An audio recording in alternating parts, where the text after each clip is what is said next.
waktu untuk merefleksi atau merenungkan dan memuji kebaikan Tuhan. Jadi tema kita untuk merenungkan kebaikan Tuhan. Tentunya kita kalau merenungkan kebaikan Tuhan, kita mestinya sudah mengalami kebaikan Tuhan. Karena tanpa kita mengalami kebaikan Tuhan, rasanya sulit untuk merenungkannya, kebaikan Tuhan itu. Seperti apa yang dikatakan oleh Daud di dalam Mazmur 103 ayat 2, pujilah Tuhan hai jiwaku dan jangan lupakan segala kebaikannya. Daud ini bisa menyatakan, pujilah Tuhan hai jiwaku, jangan lupakan segala kebaikannya. Daud merasakan bagaimana kebaikan Tuhan di dalam kehidupannya. Sehingga dia bisa menyatakan betapa baiknya Tuhan dan segala kebaikannya. Berarti bukan hanya satu kebaikan yang dialami Daud di dalam kehidupannya. Berbagai kebaikan yang dialaminya. Itu bisa kita lihat bagaimana Daud mengekspresikan kebaikan Tuhan di dalam kehidupannya. Mulai dia sejak dari masa mudanya, dia sebagai seorang gembala 2-3 ekor kambing domba, dia bisa mengalahkan singa dan beruang untuk menyelamatkan domba-dombanya. Itu bukan karena pertolongan Tuhan, mustahil dia bisa mengalahkan itu. Tapi itu bisa dia lakukan karena Daud itu kenal siapa Tuhannya. Dia tahu bagaimana kekuatan Tuhannya. Sehingga dia dengan keberanian dia itu, kalau abangnya bilang, ku tahu keberanianmu, kata abangnya kepada Daud. Memang anak ini si Daud ini waktu semudanya adalah orang yang berani. Tapi apakah cukup hanya keberanian? Tapi dia mengandalkan Tuhan di segala jalan dan hidupnya. Sehingga dia setiap jalannya Tuhan beri kemenangan. Sehingga dia bisa mengatakan, pujilah Tuhan hai jiwaku, jangan lupakan segala kebaikannya. Kebaikan-kebaikan yang dia alami banyak sekali yang kita alami. Coba kita lihat kebaikan apa yang dia rasakan. Next berikutnya. Kita bisa lihat di sini di Mazmur 103, Daud itu mengungkapkan segala perasaan dia, segala apa yang dia alami, mulai dari kehidupannya, mulai dari masa muda sampai masa tuanya. Diperkirakan kalau tulisan ini Mazmur 103 ini di masa-masa tua dia, setelah dia mengalami banyak hal di dalam kehidupannya. Itu dibilang kebaikan-kebaikan yang dinyatakan di situ. Tuhan itulah mengampuni segala kesalahanmu, menyembuhkan sakitmu, menebus hidupmu, memahkotai dengan kasih dan rahmat, memuaskan hasratmu dengan kebaikan sehingga masa mudamu seperti Raja Wali, menjalankan keadilan dan hukum bagi yang diperas, penyayang, pengasih, panjang sabar dan berlimpah kasih setia, tidak selalu menuntut, tidak selamanya mendendam, tidak dilakukannya setimpal dosa kita dan tidak dibalaskannya setimpal dengan kesalahannya. Besar kasih setianya atas orang-orang yang takut akan dia. Sejauh timur dari barat dijauhkannya segala pelanggaran kita. Seperti Bapa sayang anaknya, demikianlah Tuhan sayang kepada orang-orang yang takut akan dia. Kasih setia Tuhan dari selama-lamanya sampai selama-lamanya atas orang yang takut akan dia. Daud mengungkapkan apa yang dia alami di sini. Daud pernah berbuat dosa? Pernah berbuat dosa. Tapi dia minta ampun ke hadapan Tuhan. Dia bertobat. Tuhan ampuni. Tuhan terima lagi kepada dia. Saul melakukan dosa, tapi tidak diampuni. Dia dipilih, kemudian ditolak. Tapi Daud dipilih dan dipilih lagi karena dia bertobat. Dia meninggalkan dosa-dosanya. Dan dia bersama-sama dengan Tuhan. Itu pengalaman-pengalaman. Bisa dia katakan di sini bahwa dia dijauhkannya kesalahannya. Karena dia sudah alami. Daud itu mengalami apa yang dituliskan di dalam Mazmur ini. Ini banyak pengalaman yang sehingga dia bisa mengekspresikan, menyatakan, pujilah Tuhan hai jiwaku, jangan lupakan segala kebaikannya. Karena Daud sudah merasakan bagaimana kasih Tuhan, bagaimana penyertaan Tuhan sepanjang kehidupannya. Baik itu di dalam perjuangannya, bagaimana dia mengalahkan Goliat. karena dia mengandalkan Tuhan. Tapi itu semuanya bisa dia lakukan karena dia juga kenal Tuhannya dan dia selalu mengandalkan Tuhan di dalam kehidupannya. Kenapa kita bilang seperti itu? Bisa waktu dia mengalahkan Goliat, apa nih? Engkau datang membawa pedang, aku membawa nama Allah, Tuhan Allah semesta, Allah Israel. Dia bilang seperti itu. Dia tantang Goliatnya dengan menyatakan bahwa aku datang bersama Tuhanku. Berarti dia tahu siapa Tuhannya, dia bagaimana kekuatan Tuhannya. Sehingga dia berani dan melawan Goliat. Akhirnya di akhir ceritanya Goliat kalah. Goliat mati di tangan dia. Padahal Goliat bisa kita tahu dari ceritanya bahwa dia adalah orang yang begitu tinggi besar dan dia sendiri adalah jauh lebih kecil dari dia. Tapi bisa kalah dibuat karena Tuhan menyertai itu. Banyak hal-hal yang ditahuan oleh Goliat ini sehingga dia bisa menyatakan kebaikan Tuhan. Kiranya kita juga umat Tuhan yang ada di sini telah mengalami kebaikan-kebaikan Tuhan. Apa yang dikatakan? Kalau kita lihat kemudian di slide berikutnya, Daud merasakan kebaikan Tuhan sampai dia bisa merasakan, kecaplah dan lihatlah betapa baiknya Tuhan itu. Berbahagialah orang yang berlindung kepadanya. Karena Daud selalu berlindung kepada Tuhan. Tuhan menyatakan kuasanya melindungi dia. Dan memberkati dia selalu berhasil di dalam setiap jalannya. Itu yang dinyatakan oleh Daud, diekspresikan dari itu. Jadi bagi Daud, dia merasakan yang begitu dalam kasih Tuhan kepada dia. Daud merasakan bagaimana Tuhan bekerja di dalam kehidupan. Sehingga dia bisa nyatakan, kecaplah dan lihatlah. Setelah dia mengalami masalah-masalah di dalam perjuangan kehidupannya, kemudian dia melihat kebaikan-kebaikan di akhir daripada apa yang dia jalani. Kemenangan itu kita dapat kalau kita sudah bertarung. Mungkin ada di sini ya yang biasa olahraga ataupun fighting. Oh ya, Michael ada di sana. Dia biasa di pertarungan seperti itu. Kemenangan itu bisa didapat kalau sudah menjalani pertarungan. Kalau kita menghadapi masalah, baru kita tahu bahwa kita itu mendapat kemenangan atau mendapat kasih Tuhan setelah kita menang, setelah kita diberikan kemenangan. Jadi pencobaan ataupun masalah-masalah yang kita hadapi itu adalah proses untuk kita mengalami kebaikan Tuhan. Apakah benar Tuhan itu baik? Di slide berikutnya kita akan lihat. Di Markus 10 ayat 18 katakan, ada seorang yang bertanya kepada Yesus, guru yang baik katanya. Terus Yesus apa katanya? Mengapa engkau katakan aku baik? Tak seorang pun yang baik selain daripada Allah saja. Kalau Allah 100% perfectly baik. Tapi manusia baik juga tapi batas-batas tertentu.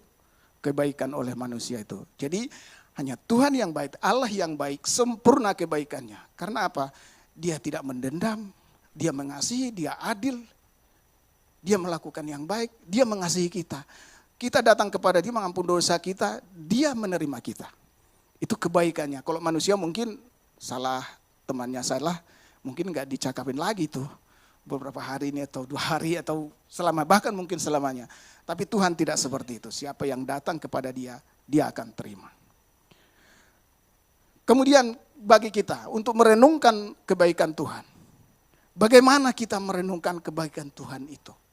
Apakah kita sudah merasakan kasih Tuhan? Apakah kita semuanya di sini sudah merasakan Tuhan? Enggak perlu kita jawab, tapi lihat di dalam hati, rasakan dalam hati, renungkan saja. Apakah saudara mengalami kebaikan Tuhan? Atau saudara berkata, kalau Tuhan baik, mengapa saya mengalami pencobaan-pencobaan ini? Mungkin Bapak Ibu ada di sini ataupun di antara kita mengalami pergumulan ataupun persoalan hidup sampai saat ini yang membuat hati kita tidak melihat kebaikan Tuhan. Tapi ada juga mungkin, saya yakin kebanyakan di antara kita di sini bahwa semua telah mengalami kebaikan Tuhan.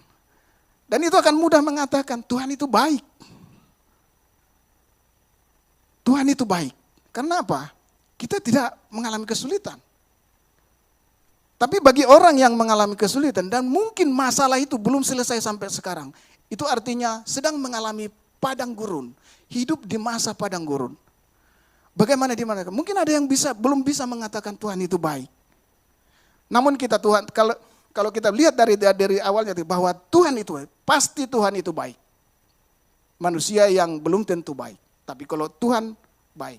Oleh karena itu, orang yang belum bisa mengatakan bahwa Tuhan itu baik, perlu merefleksikan ataupun merenungkan diri di hadapan Tuhan.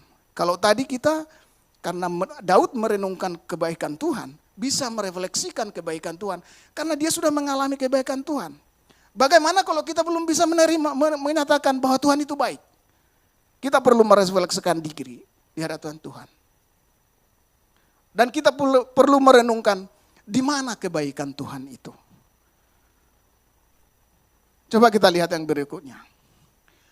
Kebaikan Tuhan itu bisa kita rasakan kemudian melalui pencobaan-pencobaan yang kita hadapi.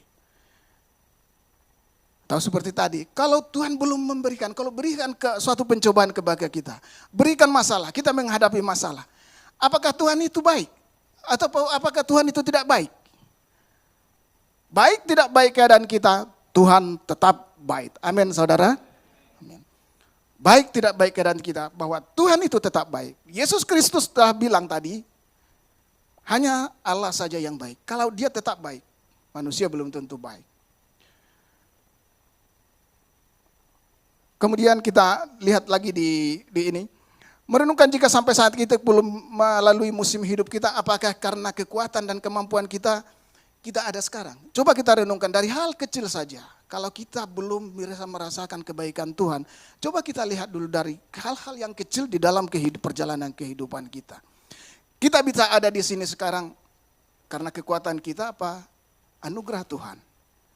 Kalau saya bilang saya ada di sini karena anugerah Tuhan.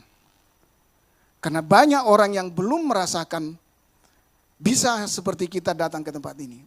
Ada yang bangun pagi tapi sudah merasakan tidak bisa lagi bangun dari tempat tidurnya karena sakit. Tapi kita bersyukur bisa kita datang di tempat ini dengan sehat, bisa bertemu dengan sanak saudara, teman-teman kita, bisa kita mendengar firman Tuhan saat ini. Tapi bagaimana mereka yang tidak bisa seperti itu? Jadi dari pencobaan itu, kalau kita belum bisa melihat kebaikan Tuhan, coba kita lihat dari sisi lain, di mana kebaikan Tuhan itu. Kemudian yang ini, pencobaan berbuah kebaikan. Yakobus 1 ayat 13 katakan, apabila seorang dicobai, janganlah ia berkata pencobaan ini datang dari Allah, sebab Allah tidak dapat dicobai oleh yang jahat, dan ia sendiri tidak mencobai siapapun. 1 Korintus 10 ayat 13. Pencobaan-pencobaan yang kamu alami ialah pencobaan-pencobaan biasa yang tidak melebihi kekuatan manusia. Sebab Allah setia dan karena itu ia tidak akan membiarkan kamu dicobai melampaui kekuatanmu. Pada waktu kamu dicobai, ia akan memberikan kepadamu jalan keluar sehingga kamu dapat menanggungnya. Kalau Yeremia 29 ayat 11 dikatakan, sebab aku ini mengetahui rancangan-rancangan apa yang ada padaku mengenai kamu, demikianlah firman Tuhan, yaitu rancangan damai sejahtera dan bukan rancangan kecelakaan, untuk memberikan kepadamu hari depan yang penuh harapan. Jadi Tuhan tidak pernah mencobai manusia. Kita bisa ingat itu. Kalau ada pencobaan, itu bukan datangnya dari Tuhan. Pencobaan itu bukan datang dari Tuhan, tapi dari si iblis. Makanya di dalam doa Bapa kami dikatakan, jangan membawa kami ke dalam pencobaan, tapi lepaskanlah kami daripada yang jahat.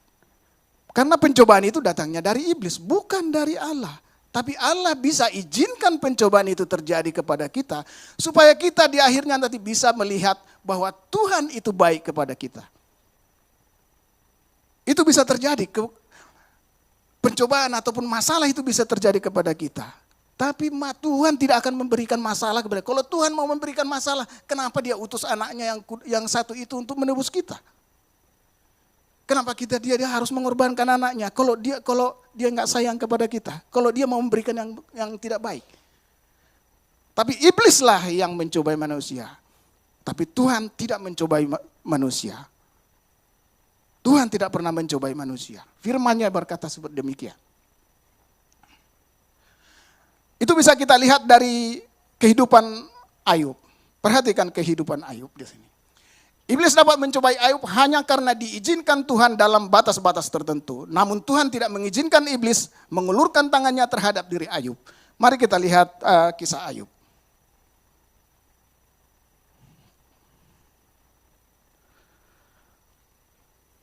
Di sini bilang, kalau kita baca di sini. Lalu bertanyalah Tuhan kepada iblis, apakah engkau memperhatikan hambaku Ayub? Sebab dia seorang di bumi seperti dia. Tidak ada seorang pun di bumi seperti dia yang demikian saleh dan jujur. Yang takut akan Allah dan menjauhi kejahatan. Terkenal Ayubnya adalah orang yang saleh dan takut akan Tuhan. Lalu jawab iblis kepada Tuhan, apakah dengan tidak mendapat apa-apa, Ayub takut akan Allah? Bukankah engkau yang membuat pagar sekeliling dia dan rumahnya serta segalanya yang dimilikinya? Apakah yang dikerjakannya setelah kau berkati dan apakah yang dimilikinya makin bertambah di negeri ini? Tetapi ulurkanlah tanganmu, jamalah segala yang dia punyai, ia pasti mengutuki engkau di hadapanmu. Maka firman Tuhan kemudian, Tuhan berkata kepada iblis, nah sekarang segala yang dipunyainya ada dalam kuasamu, hanya janganlah engkau mengulurkan tanganmu terhadap dirinya. Kemudian pergilah iblis dari hadapan Tuhan. Dan iblis mengambil segala yang dia miliki. Diambil anak-anaknya, mati semua lembu-lembunya dan kekayaannya, habis semuanya. Dihabiskan oleh iblis. Karena apa? Tuhan izinkan. Karena Tuhan tahu siapa hambanya Ayub ini.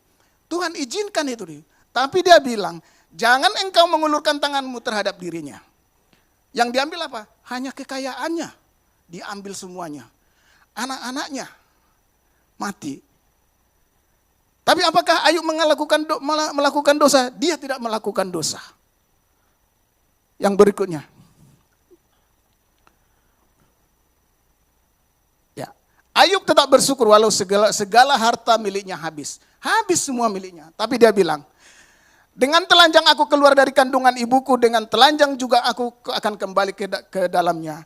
Tuhan yang memberi, Tuhan yang mengambil, terpujilah nama Tuhan. Dia masih bisa bilang terpujilah nama Tuhan. Sudah habis kekayaan itu semua. Dalam kesemuanya itu Ayub tidak berbuat dosa dan tidak menuduh Allah berbuat yang kurang patut. Kalau kita mengalami seperti Ayub ini, mungkin kita kutukin itu Tuhan. Tapi Ayub tidak. Tapi di akhir kemudian, itu percobaan yang pertama ya. Yang kedua, coba yang lanjutnya.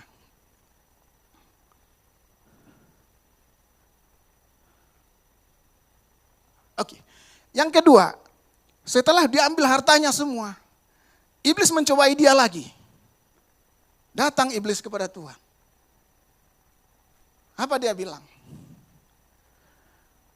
Lalu jawab iblis kepada Tuhan, kulit ganti kulit, orang akan memberikan segala yang dia punyai ganti nyawanya. Tetapi ulurkanlah tanganmu dan jamalah tulang dan dagingnya, ia pasti mengutuki engkau di hadapanmu. Iblis berngomong gitu. Iblis mencoba ini. Coba sakitin dia, pasti dia mengutuki engkau. Iblis katakan seperti itu. Tapi kata firman Tuhan apa? Maka firman Tuhan kepada iblis, nah, ia dalam kuasamu, hanya sayangkan nyawanya. Boleh kuasai dia. Tuhan izinkan, tapi nyawanya jangan sampai kau ambil. Artinya bahwa Tuhan itu punya kendali dalam hidup manusia. Iblis bisa melakukan karena izinnya. Hanya karena diizinkan. Kalau tidak diizinkan, dia tidak bisa berbuat apa-apa. Jadi Tuhan itu bisa kita nyatakan adalah Tuhan yang baik. Kemudian iblis pergi dari hadapan Tuhan, lalu ditimpakan Ayub bara yang busuk dari telapak kaki sampai ke batu kepalanya. Semua kena semuanya. Badannya. Sampai dia udah habis harta, sakit lagi. Tapi kemudian apa yang Ayub katakan? Maka berkatalah istrinya kepadanya, Masih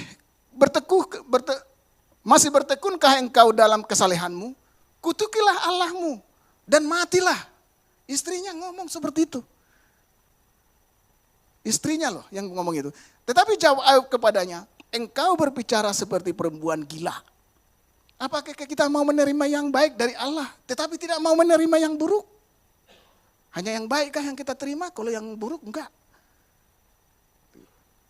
Dalam kesemuanya itu Ayub tidak berbuat dosa dengan bibirnya. Tetap dia tidak berbuat dosa. Di akhirnya bahwa Ayub itu diberkati Tuhan berlimpah-limpah. Diberikan 2 kali lipat daripada apa yang dia miliki sebelumnya setelah dia menang. Artinya di akhir pencobaan yang dia alami, dengan ketaatan yang dia ikuti, dengan ketaatan dan dia tetap berpegang kepada Tuhan, Ayub memperoleh kemudian. Mari kita baca di sini. Tuhan memberkati Ayub dalam hidupnya yang selanjutnya lebih daripada dalam hidupnya yang dahulu. Ia mendapat 14.000 ekor kambing domba dan 6.000 unta, 1.000 pasang lembu dan 1.000 ekor keledai betina. Ia juga mendapat 7 orang anak laki-laki dan 3 orang anak perempuan, dan anak perempuan yang pertama diberi nama Yemima, yang kedua Kijia, dan yang ketiga Kerenhapuk. Di seluruh negeri tidak terdapat perempuan secantik anak-anak Ayub, dan mereka diberi ayahnya milik pusaka di tengah-tengah saudara-saudaranya laki-laki. Sesudah itu Ayub masih hidup 140 tahun lamanya. Ia melihat anak-anaknya dan cucu-cucunya sampai keturunan yang keempat. Tuhan berikan yang terbaik. Anaknya cantik, putrinya cantik, anaknya kembali 7. Awalnya itu memang 7 anaknya, laki-laki, 3 perempuan. Dikembalikan Tuhan kemudian. Tuhan kembalikan kemudian. Terus lembunya ini, lembu hartanya ini 2 kali lipat. Kalau kita lihat sebelumnya, 2 kali ini sudah jumlahnya 2 kali lipat dari yang sebelumnya yang itu punya. Dan dia diberi hidup lagi. Berapa dia bilang? 140 tahun lamanya. Diberikan umur. Dan dia masih melihat anak-anaknya, cucu-cucunya sampai keturunan yang keempat. Tuhan berkati berlimpah. Karena apa? Tuhan melihat Ayub taat. Tidak melakukan dosa saat dia mengalami pergumulan. Jadi kalau saudara-saudara, Bapak Ibu, mengalami pergumulan, lihat, bisa kita renungkan Ayub bagaimana menghadapi segala cobaan yang dialami.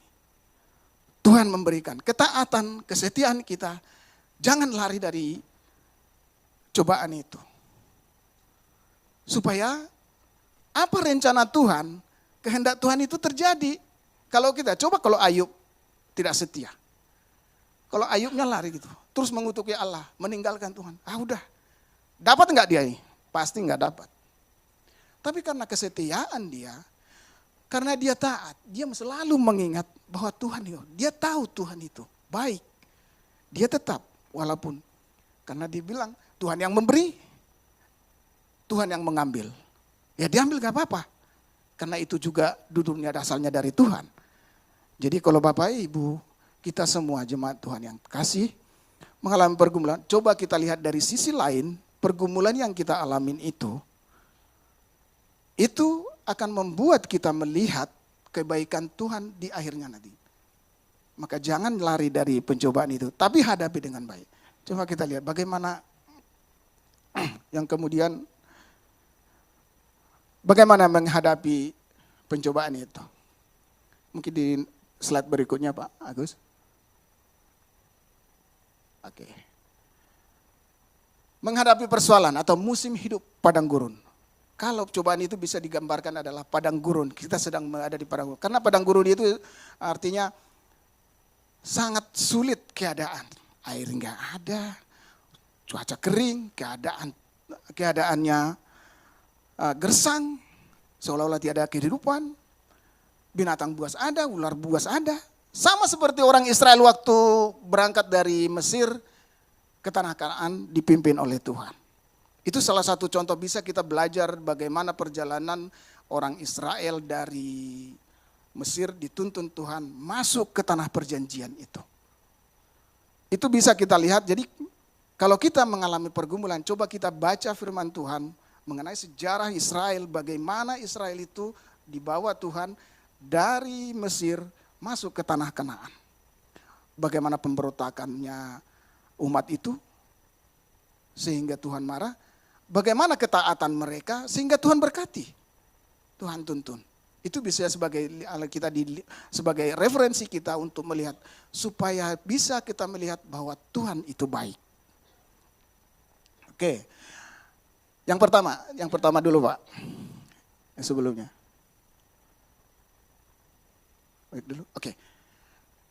Kalau di dalam pencobaan jangan berbuat jahat. Kalau saudara-saudara atau kita mengalami masalah atau percobaan, jangan berbuat jahat. Umpamanya kondisi keuangan kita lagi runyam, perusahaan yang kita bina bangkrut, sehingga jangan berpikiran untuk melakukan yang jahat. Mungkin untuk jalan pintas menipu orang, membohongin orang, jangan lakukan. Jangan dilakukan yang seperti itu. Seperti 1 Korintus 10 ayat 6 katakan. Semua ini telah terjadi sebagai contoh bagi kita untuk memperingatkan kita, supaya jangan kita menginginkan hal-hal yang jahat seperti yang telah mereka perbuat. Di Bilangan 11 ayat 5 dikatakan, kita teringat kepada ikan yang kita makan di Mesir dengan tidak membayar apa-apa. Kepada mentimun, semangka, bawang pre, bawang merah, dan bawang putih. Ini kayaknya makanan-makanan enak di Mesir pada saat itu dinikmati orang Israel. Mereka teringat ke situ. Tetapi sekarang kita kurus kering, tidak ada satu apapun kecuali mana ini saja yang kita lihat. Waktu mereka dibawa oleh Tuhan melalui padang gurun, yang ada hanya mana. Itu dari hari ke hari. Dari hari ke hari itu makan mana, pagi ambil mana, nanti diolah menjadi makanan. Bersungut-sungutlah bangsa itu, marahlah bangsa. Di Mesir kita bisa makan enak, makan daging, makan semua tersedia, bawang pre, mentimun apa segala macam, semangka ada semua. Kenapa kau bawa aku ke sini? Padahal itu sebenarnya jalan yang mereka lalui adalah karena Tuhan sudah berjanji bahwa tanah yang akan mereka tuju adalah berlimpah susu dan madu dan tanah yang bagus.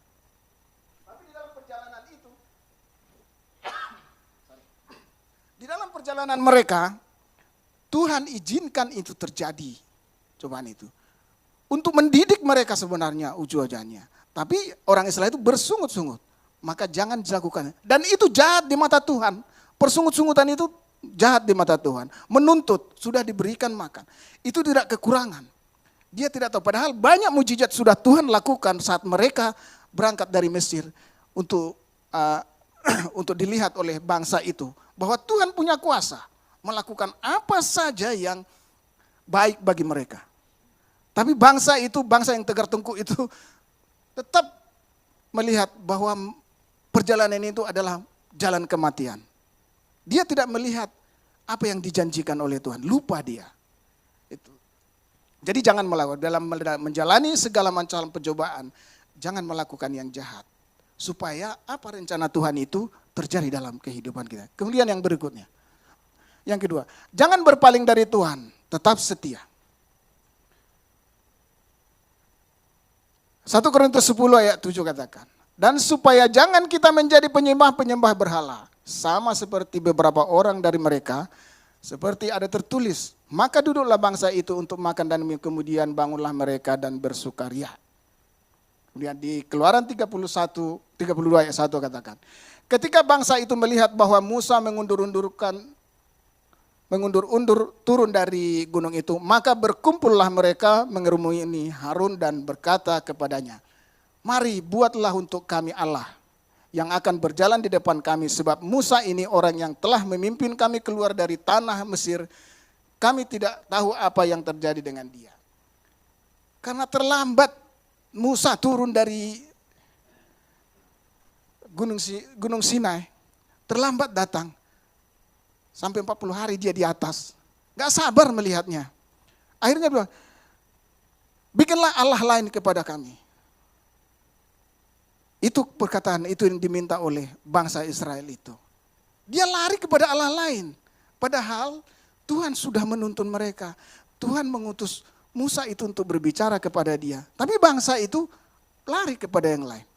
Hanya karena ditinggal saja. Jadi kalau menghadapi masalah, janganlah berpaling dari Tuhan. Tetaplah setia. Nantikan kedatangan. Dia pasti akan menolong orang yang setia. Ayub, ingat Ayub tadi tetap melakukan. Walaupun dia mengalami masalah. Jadi tetap setia dan jangan pergi kepada yang lain. Jangan menanya kalau umpamanya udah mengalami masalah, ekonomi lagi susah, terus keadaan tidak membaik, terus lari kepada lain. Tanya orang-orang pintar. Orang-orang pintar kata orang, tapi nggak pintar sebenarnya itu. Orang pintar menanya ke situ, bukan kepada Tuhan nanyanya. Salahlah kita melangkah kalau demikian. Tapi kalau kepada Tuhan kita tanya Tuhan, Tuhan apa yang harus saya lakukan? Apa yang harus saya perbuat? Kita tanya kepada Tuhan. Karena Tuhan, kita lihat dari awal tadi, Tuhan itu baik. Dia akan menerima, menyambut. Tangannya itu selalu terbuka kepada kita. Datanglah kepada Dia. Dia selalu sedia untuk menerima kita. Dengan segala keluh kesah apapun yang kita bawa kepadanya. Dia terbuka tangannya untuk kita. Tapi kita yang kadang-kadang selalu yang lari daripada Dia. Sehingga apa yang direncanakan oleh Tuhan itu tidak terjadi kepada diri kita. Kemudian yang ketiga, jangan mencobai Tuhan. Kalau kita dalam masalah, kalau aku enggak diberkati hari ini, aku tidak mau lagi ke gereja. Itu mencobai Tuhan itu namanya. Siapa kita bisa bilang seperti itu? Kita ciptaannya. Jangan lakukan yang seperti itu. Jangan cobai Tuhan. Berhasil tidak berhasil apa yang kau lakukan itu, tetap datang kepada Tuhan. Mungkin ada jalan yang lain yang lebih baik lagi Tuhan tunjukkan kepada kita. Tapi kalau kita lari dari keadaan itu, kita tidak akan mendapatkan rencana yang terbaik lagi yang Tuhan sediakan bagi kita. Tidak akan dapat. Karena kita lari dari rencananya. Di 1 Korintus 10:9, dan jangan kita mencobai Tuhan seperti yang dilakukan oleh beberapa orang dari mereka, sehingga mereka mati di pagut ular. Mati mereka karena mencobai Tuhan. Kalau kita lihat perjalanan dari orang Israel di Bilangan 21 ayat 5-6 katanya, lalu mereka berkata-kata melawan Allah dan Musa, mengapa kamu memimpin kami keluar dari Mesir supaya kami mati di padang gurun ini, sebab di sini tidak ada roti dan tidak ada air. Dan makanan hambar ini kami telah muak. Lalu Tuhan menyuruh ular-ular tedung dan ke antara bangsa itu yang memagut mereka sehingga banyak dari orang Israel yang mati. Katanya makan mana itu muak. Tuhan sudah sediakan. Dimakan mana itu dimakan pasti hidup. Tapi karena nafsu, keinginan, tidak tahan mengalami keadaan yang sulit itu, mereka mengutukin Tuhan. Udah muak katanya. Padahal Tuhan udah sediakan makanan loh. Lebih dari situ Tuhan sanggup menyediakan bagi mereka. Pasti sanggup lah. Dia maha kuasa, dia yang punya segala-galanya. Tidak sulit bagi dia untuk menyatakan ini. Kemudian yang keempat. Lanjut. Jangan bersungut-sungut. Ini yang paling tidak suka Tuhan. Bersungut-sungut. Bersungut-sungut itu adalah kekejian bagi Tuhan. Kenapa? Kalau kita bersungut, dan dibilang 1 Korintus 10 ayat 10. Dan janganlah bersungut-sungut seperti yang dilakukan oleh beberapa orang dari mereka, sehingga mereka dibinasakan oleh malaikat maut. Karena bersungut-sungut, habis mereka. Korah itu, Korah si orang Israel dari suku Lewi itu, mati satu keluarga itu ditelan oleh bumi karena mereka bersungut-sungut.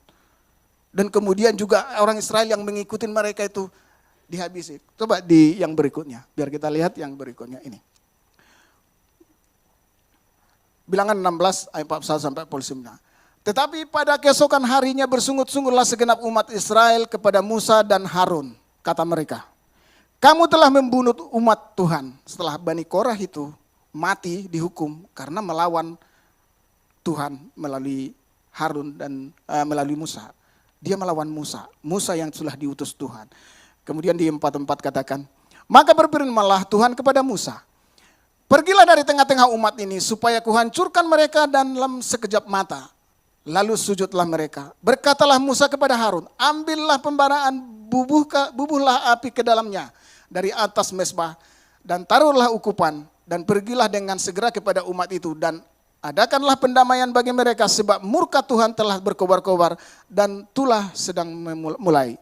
Maka Harun mengambil pembaraan seperti yang dikatakan Musa dan berlarilah dia ke tengah-tengah jemaah itu dan tampaklah tulah telah mulai di antara bangsa itu. Lalu dibubuhnyalah ukupan dan diadakannya pendamaian bagi bangsa itu. Ketika ia berdiri di antara orang-orang mati dan orang-orang hidup, berhentilah tulah itu. Dan mereka yang mati kena tulah itu ada 14.700 orang banyaknya. Begitu banyaknya. Itu yang terjadi kepada bangsa Israel. Kenapa? Bersungut-sungut. Jadi jangan bersungut-sungut dalam menghadapi masalah ataupun persoalan dalam hidup. Lanjut yang berikutnya. Kemudian ini. Kalau kita menghadapi masalah, berseru datang kepada Tuhan. Yoel 2:32 katakan. Dan barang siapa yang berseru kepada nama Tuhan akan diselamatkan. Sebab di Gunung Sion dan di Yerusalem akan ada keselamatan seperti yang telah difirmankan Tuhan. Dan setiap orang yang dipanggil Tuhan akan termasuk orang-orang yang terlepas. Siapa yang berseru kepada nama Tuhan akan diselamatkan. Jadi kalau kita mengalami pergumulan, mengalami masalah ataupun sudah terlalu berat masalah yang kita alami, berserulah kepada Tuhan. Kalau kita angkat tangan, Tuhan turun tangan. Amin. Jadi begitu yang dikehendaki Tuhan. Jadi jangan datang kepada yang lain. Datanglah kepada Tuhan. Kemudian yang berikutnya, yang keenam. Mungkin kita mengalami pencobaan atau mengalami masalah, diizinkan Tuhan, satu. Tapi yang lain ada lagi, kita mengalami masalah karena perbuatan kita. Tuhan menjauh dari kita karena dosa kita. Itu bisa terjadi.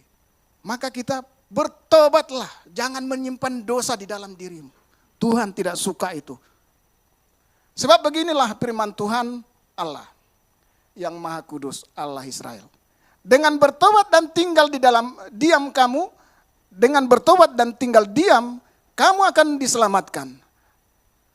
Dalam tinggal tenang dan percaya terletak kekuatanmu, tetapi kamu enggan, katanya. Sehingga mereka dihukum Tuhan. Tapi kalau coba mereka itu dengan bertobat, melakukan pertobatan, karena enggan ini. Sebab itu marilah kita semuanya di dalam Tuhan. Kalau ada dosa di dalam kehidupan kita, mungkin ada yang terbawa. Tetaplah kita datang kepada Tuhan minta ampun. Ingat Daud tadi melakukan dosa, datang kepada Tuhan, Tuhan terima lagi. Dia jadikan jadi raja. Dan raja yang terkenal kalau di Israel sampai sekarang Raja Daud itu, tahu orang. Raja Daud, King of David. Sampai sekarang di situ. Kemudian kita melihat mengapa Tuhan izinkan mengalami pencobaan itu. Coba tadi kan karena tadi sudah kita lihat Tuhan pencobaan itu terjadi. Coba dengan cepat kita supaya kita merendahkan diri dan mengandalkan Tuhan. Itu tujuannya. Cobaan itu diberikan supaya kita merendahkan hati dan mengandalkan Tuhan di dalam jalan kita. Bisa kita baca di Ulangan 8 ayat 23. Kemudian yang berikutnya, supaya kita taat dan takut akan Tuhan. Takutlah akan Tuhan. Sama seperti Daud dan juga Ayub yang telah mengalami kebaikan-kebaikan Tuhan. Kemudian supaya kita tidak tinggi hati dan melupakan Tuhan. Jangan karena kita sudah berhasil, sudah baik keadaannya sehingga kita lupa Tuhan, ke gereja pun tidak, baca firman tidak, meninggalkan Tuhan. Tuhan menginginkan kita jangan sampai seperti itu. Kalau kita dalam keadaan baik keadaannya, tetaplah bersyukur dan berterima kasih. Kemudian supaya kita mengalami kebaikan Tuhan. Percobaan yang kita jalanin tadi, itu membuat kita di akhirnya mengalami kebaikan Tuhan. Jadi pencobaan itu jangan dianggap bahwa Tuhan tidak sayang kepada kita. Tuhan bisa membuat pencobaan ini, mengizinkan pencobaan itu supaya kita melihat kebaikan Tuhan itu. Supaya kita dapat melihat betapa baiknya Tuhan kita. Yesaya 43 ayat 4 katakan, oleh karena engkau berharga di mataku dan mulia, dan aku ini mengasihi engkau, maka aku memberikan manusia sebagai gantimu dan bangsa-bangsa sebagai ganti nyawamu. Artinya, Tuhan sayang kepada kita. Apa yang sudah lepas dari, sudah tidak kita milih, apa yang diambil dari kita, Tuhan ganti asal kita tetap setia dan taat kepada Tuhan. Itu Tuhan bisa berikan kepada kita. Dan terakhir kita akan renungkan bagaimana kebaikan Tuhan melalui berkat yang kita alami. Jika saudara mengalami kebaikan Tuhan, ingat selalu bersyukur dan memuji Tuhan. Jadilah berkat bagi sesama. Kalau kita sudah mengalami kebaikan Tuhan dalam kondisi baik ataupun sangat baik keadaan kita, ingat selalu bersyukur dan memuji Tuhan. Selalu berdoa dan berjaga-jaga karena pencobaan bisa datang kapan saja. Berjaga-jagalah. Kemudian tetap setia dan hidup takut akan Tuhan. Yang berikutnya selalu terhubung dengan Tuhan. Kita bisa bertumbuh kalau kita terhubung dengan Tuhan. Karena Tuhan adalah pokok anggur, kita rantingnya. Siapa yang tidak melekat ke pokoknya, tidak mendapat nutrisi di dalam kehidupan. Dan dia tidak akan berbuah, tidak akan hidup. Dia akan mati. Jadi terhubung tetap dengan Tuhan. Bagaimana caranya? Bisa dengan baca firman Tuhan setiap hari. Di situ akan menguatkan kita melihat bagaimana kebaikan Tuhan dari firman Tuhan yang kita baca itu. Bisa melalui kul. Melalui kul kita akan mendengar kesaksian-kesaksian saudara-saudara teman kita yang bisa menguatkan kita. Sehingga kita menjadi kuat. Dan kita bisa tumbuh bersama. Dan bahkan kita akan bisa menangkan jiwa-jiwa dari kul. Datanglah ke kul, bergabung dalam kul. Yang belum tergabung, saya akan datang untuk bergabung dengan kul. Dan ikuti ibadah.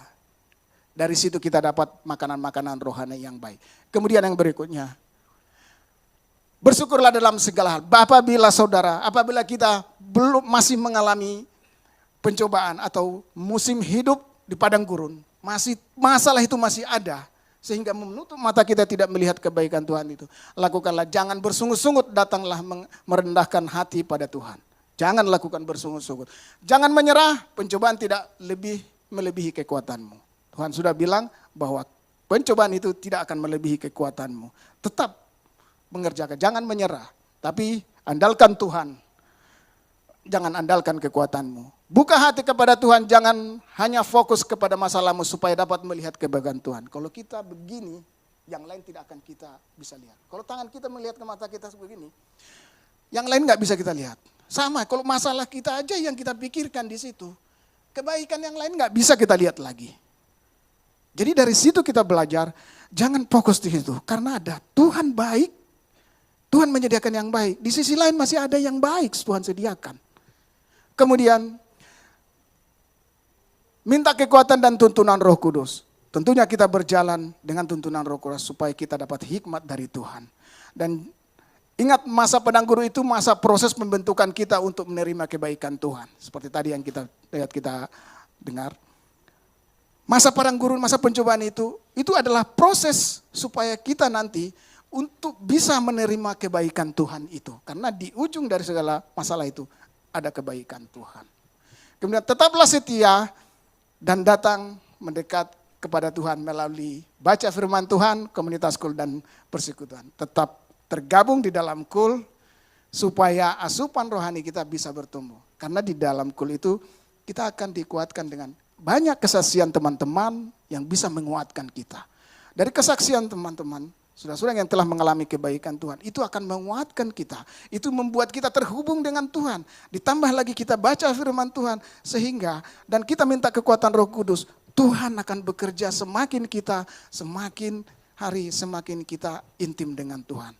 Itu membuat hidup kita semakin bisa merasakan kebaikan Tuhan. Jadi bisa kita nanti ceritakan dan bisa kita renungkan betapa baiknya Tuhan itu. Dan bisa kita dinyatakan bisa nanti kita katakan kepada orang, betapa baiknya Tuhan itu. Kecaplah dan lihatlah betapa baiknya Tuhan itu. Seperti kata Daud. Terus dipuji, Tuhan itu dipuji. Pujilah Tuhan hai jiwaku, jangan lupakan segala kebaikannya. Karena kita sudah merasakan. Jadi jangan fokus di dalam masalahnya, tapi tetap datang kepada Tuhan. Kira-kira demikian, dan di Yeremia 17 kan, diberkatilah Allah yang mengandalkan Tuhan, yang menaruh harapannya pada Tuhan. Terima kasih Tuhan Yesus memberkati kita semuanya. Mari kita berdoa. Bapa yang baik, terima kasih Tuhan, hamba-Mu telah menyampaikan firman-Mu dan isi hati-Mu. Kiranya Tuhan, Engkau yang menguatkan segala firman yang hamba-Mu sampaikan. Itu menjadi kekuatan baru bagi kami Tuhan, jemaat-Mu, umat-Mu Tuhan. Sehingga ada paradigma baru bahwa kami bisa merasakan dan bisa menceritakan Engkau baik Tuhan dan sangat baik bagi kami. Terima kasih Tuhan, hamba-Mu sudah selesai. Engkau Tuhan yang bekerja untuk menguatkan firman-Mu di setiap hati kami semua. Terpujilah Tuhan, terpujilah Engkau sampai selama-lamanya. Di dalam nama Yesus Kristus kami ucap syukur dan terima kasih. Haleluya. Amin.